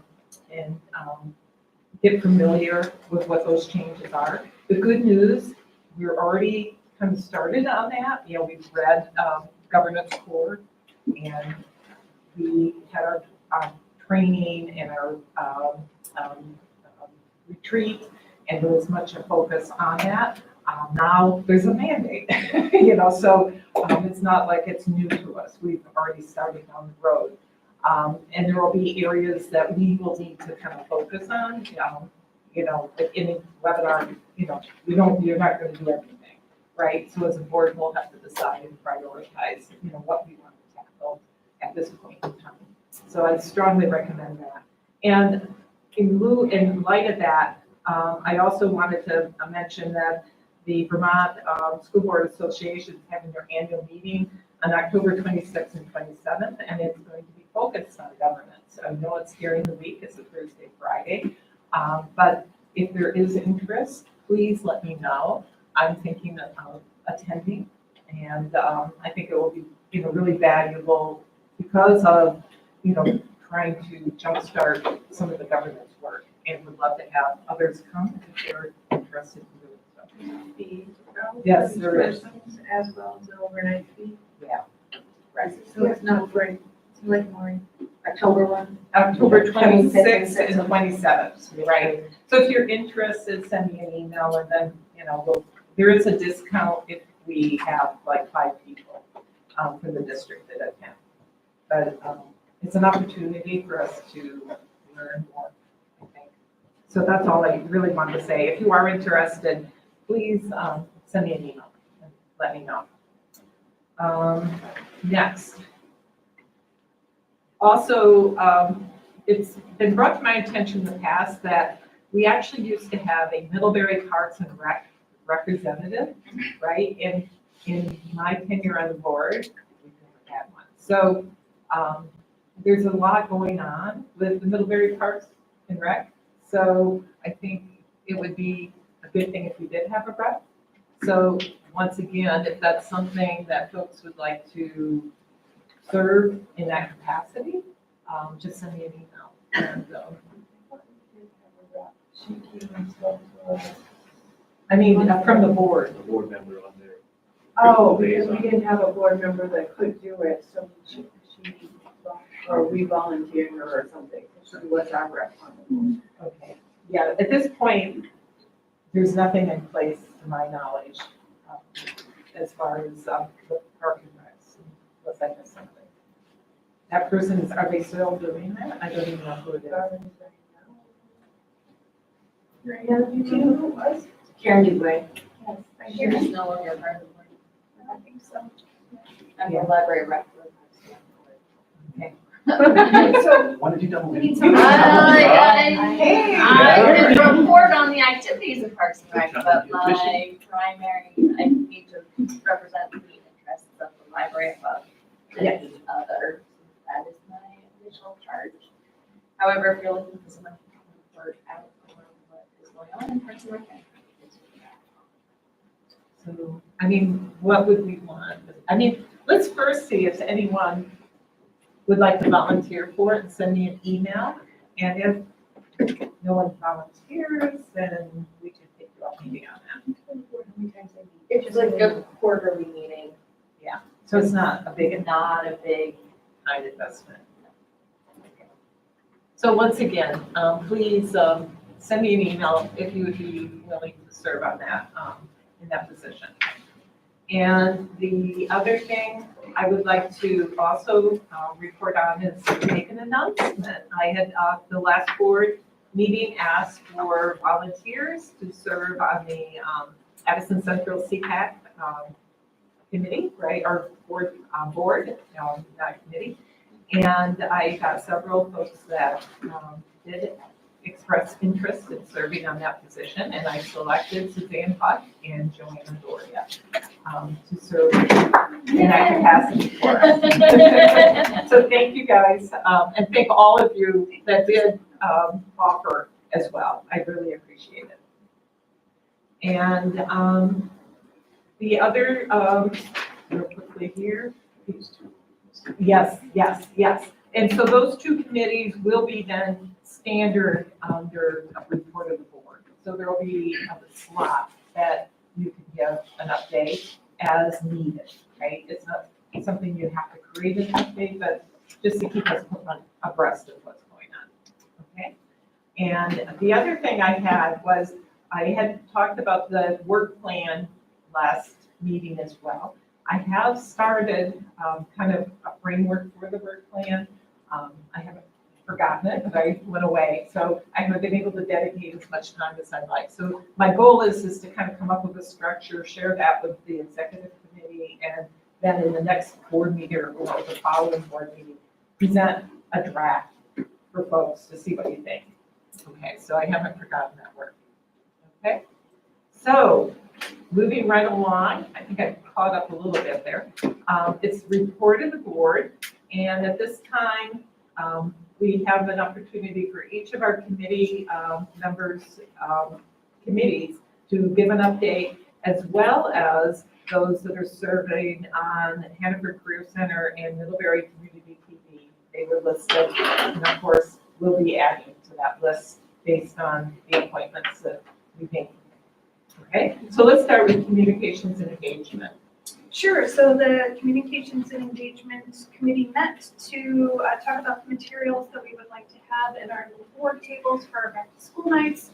So I put together some, they're sort of like little press kits. We have pictures of the board, we have some pamphlets, a little hello, my name is to wear. I have some index cards and a little baggie for taking suggestions, and then I did print out, so each folder has some printouts of like our superintendent search timeline, a printout of the brochure that went out so folks can see that, the strategic plan draft that we just hashed out, and the board, kind of the important foundational work that the board did as part of that, and let's see. And then we took Steve's recommended pamphlet from a different school district and modified it to our own. So kind of describes the board's mission and work and role in the community and things like that.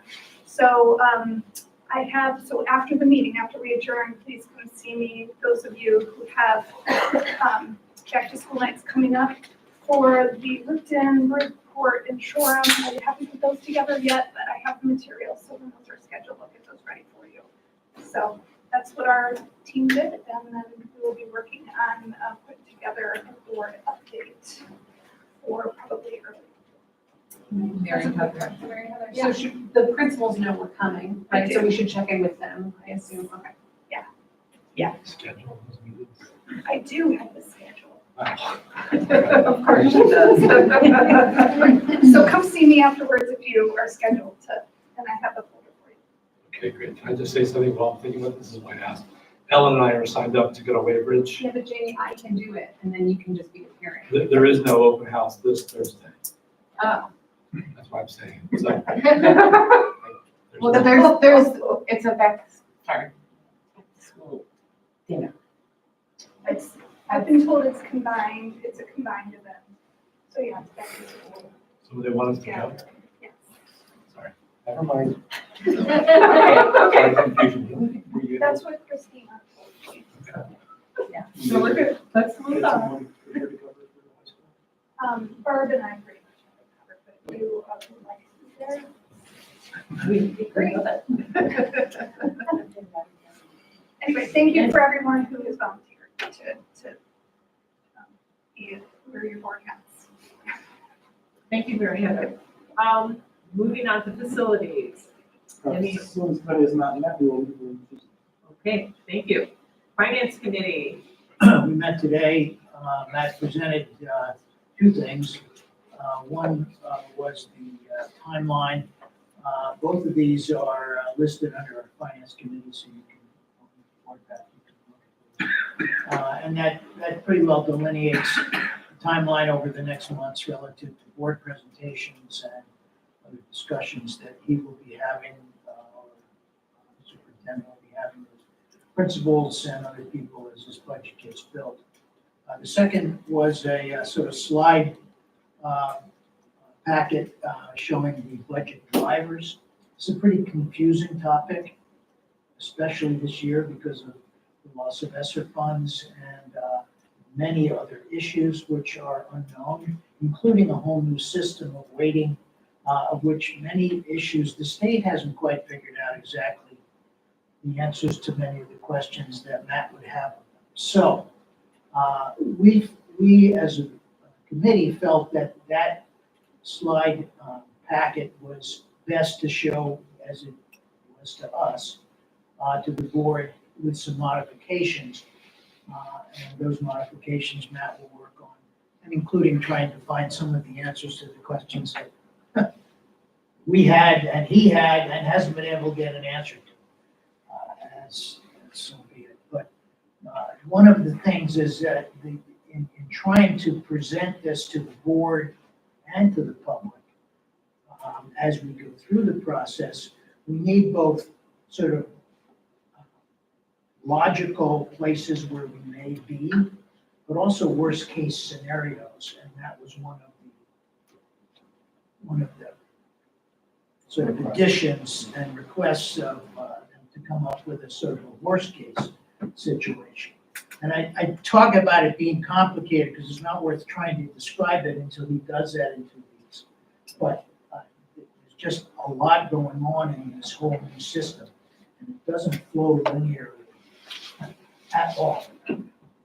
So we have a lot of work to do, or they do, and we as the sounding boards committee recommend those changes to be brought.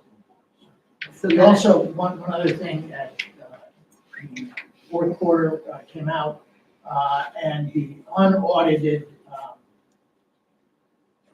fund balance for '23 was $1,078,534, which was pretty much in the general range that had been predicted over the previous 6 months or so. So I think that was about where we were. Now, that's just a number at this point. It gets audited, but it usually comes out pretty close to that. And at some point in the future, we will make decisions as to what we're going to do. Excellent, thank you. And just keep us apprised, so if we need to put you on the agenda or. Yeah, well, I mean, I think our role as the finance committee in some ways is to act as a sounding board to the administration and to Matt as to how do we present this, how much do you want, should we do this, should we not do this? And so some of it it comes all to the board eventually. It's a little different than hashing over policy at some point and coming with the final edition that we would vote on. That's true with the budget, but the process is a little bit different. We're much more of a sounding board than we are setting actually pace or something. Well, thank you, thank you. Negotiations. Yes, meeting on the 6th fell through, so we have not met. But we are meeting on Wednesday. And the big driver on that is council. He was not available on the 6th. He is available on the 13th. And we're going to do a first examination of contracts for the purpose of starting to put together our proposal. We still have not heard from the associations yet, so we have not actually started. Okay. Yeah. Great, thank you, Steve. Can you make sure that there's a Zoom link for you guys to Central Mass and also I haven't seen it. It's coming. Oh, okay. Great, policy, Suzanne. We have not met when we. Hannaford Career Center, we have Tricia and Steve here. Anything you would want to report to the board tonight? As many of you may know, the renovations for the summer are finished. The building has got its occupancy certificate about a week before classes started. Man, they did a fantastic job of that stuff. And if you've ever seen how much equipment is just involved in the kitchen, and how ripped out that whole room was. It's amazing to see what's been done, and the teachers did a great job getting all their stuff in. And I think, that was an $8 million thing, and we paid for some of that. So I would highly encourage people to come open house. I can't find the date, and I would really encourage people to come to the open house, or at least stop by and see what's been done, because it really is. We have encouraged, I have encouraged their finance committee to give us numbers off of their, what they're gonna charge us as soon as possible, because it's pretty, our hope is that it is not gonna be as surprised as it was last year. So, but we have to ask them for numbers. We can't tell them. I'm sorry, did you skip over facilities? Facilities didn't meet, they haven't met. Okay. We don't cover that. Anything, did you have a question? I just had a comment. I walk a lot through the back there, in my groups around town. And I would hope that, that area with the storage units and a lot of other stuff, now that we've got through this building process, could be cleaned up a little bit. I find it really a mess. And I know that's not part of this jurisdiction, but I just, honestly, I think it could be made, rather than just as a junk pile, that everything gets set, which doesn't get thrown away. It kind of is, we are the landlord. I spoke to their business manager the other day about that, because I totally agree, and they're doing that exactly. Getting rid of all the containers, and then. I don't mind the containers, I just, it was all crud around it. Yeah, mobile home inspectors going on. Okay, good, it's just something, I walk there a lot. Yeah, no, it's. Thank you. Anything else on No, Jennifer's that's all. letter? Did you have any more to add? No updates necessarily for Hamburg Career Center, but as a comment, as a representative, I've learned a lot from attending the meetings, and especially when I became a representative and got a tour of the building, I learned a lot more than I knew there was to know. So I would encourage all of you to get over there and see the building, to talk to the superintendent, to really get a feel for what's on offer through the Career Center. Because I learned a lot in my time there, and got really excited about what I could tell students about, these are some offerings and these are some opportunities, and have you ever heard about this?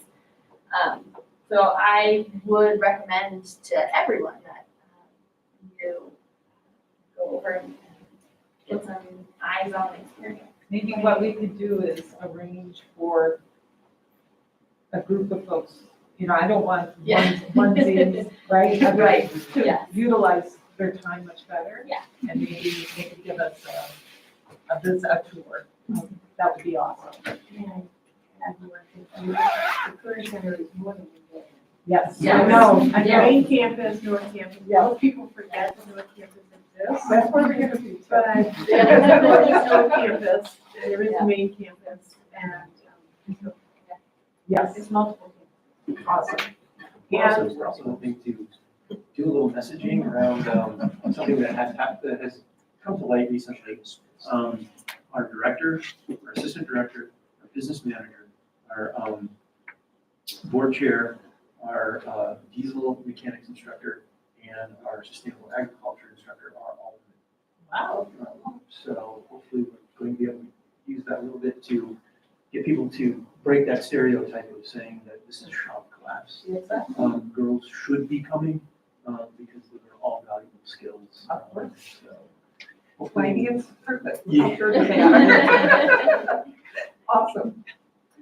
Middlebury Community TV has not met in July. I think the last meeting was July. There is a meeting on Wednesday, so I don't think we can report it. And that's it. So The next topic is public comment, and in this case, it's on any topic. Again, you're limited to 3 minutes. So if there's anyone in the room that, or on Zoom, which looks like there might be a couple folks that have added in, raise either your Zoom hand or your hand here, and we'll call on you. Okay, go ahead, and state your name, please. Hi, Sam Ostro, I live right down in Middlebury. I want to just bring to the board that I'm deeply concerned about Esther's piece in the paper and John's follow-up piece about it. It's scary, frankly, to hear that that kind of behavior was ongoing within the school and that Esther felt so unsupported within the school. To me, that points to a cultural problem and a structural problem. And I believe that it is this board's duty to very rapidly work on how that will be addressed to ensure the safety of all of our community members. Because I believe after an incident like that, that many community members do not feel safe. And I don't think that's okay. And so instead of brushing it down quietly and asking for it to be in private, I would ask that it's a very public conversation and that the community is given actionable items that this board and the administration and the staff intends to follow up on. Not only to support Esther, who clearly felt unsupported, but anybody else in this community who's feeling similarly unsupported.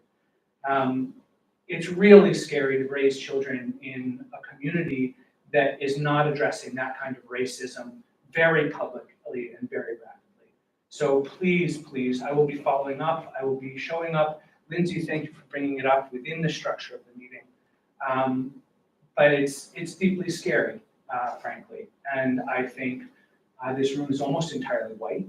And I think that it is our duty to make this very public and act strongly and quickly about it to ensure the safety of others who probably don't feel safe in speaking up for themselves. It's so hard to witness. And the right thing to do is not to be quiet about it, but to engage as publicly as possible. And I ask this question really as the kind of lead. How much anti-racism training has the faculty in the school district received? How much annually, how much ever? Same to this board, same to the administration. It's really hard to work through these things, especially for those of us in positions of extreme privilege. And that doesn't mean we shouldn't do it, we shouldn't dig in, and we shouldn't make it a public conversation and really work together to make it a safer place for everybody. So please, please make it a priority. Thank you. Thank you, Sam. Anyone else? Mary Slozar, Waybridge. I want to build off of something that Sam shared about the training. This was something that really stood out to me in the draft strategic plan, that there, the language was, and I can respect where the language originated from, and that's another thing, but it's something for this board and for our administration to consider when we talk about offering training versus requiring training. It's a big difference. And we had the same issue with literacy. The district is offering literacy, training and support and that sort of thing, but not requiring it as far as the literacy report says. We have a similar problem when it comes to the way that our staff, including our administration staff, talk and think about children with disabilities. I've been in public meetings where leaders have said disabilities are a bad thing. And to the extent that this district isn't requiring their leaders and their staff to figure that out, we're not going to have any belonging, for example. So I just want to emphasize that. Thank you. I would say I'm Seppi, also in Waybridge, and kind of speaking off of what Sam was saying, my son does not go to a public school in Vermont because he's not white.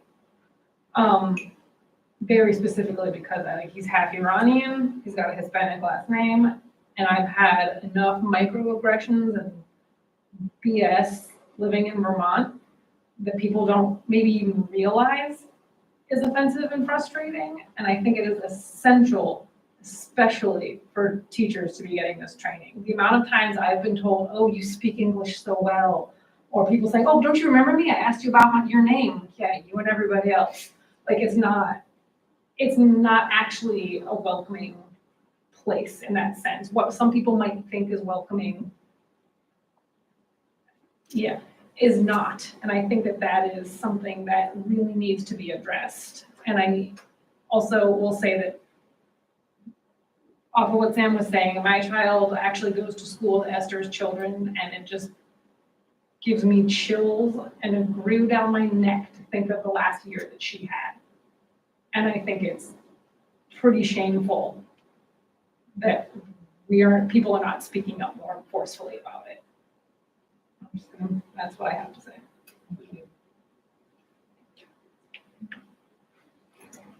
Anyone online? Seeing none? I think we can move to adjournment. Can I have a motion to adjourn? A second. Okay, all those in favor? Aye. Thank you, everyone. We actually ended on. Oh, yeah.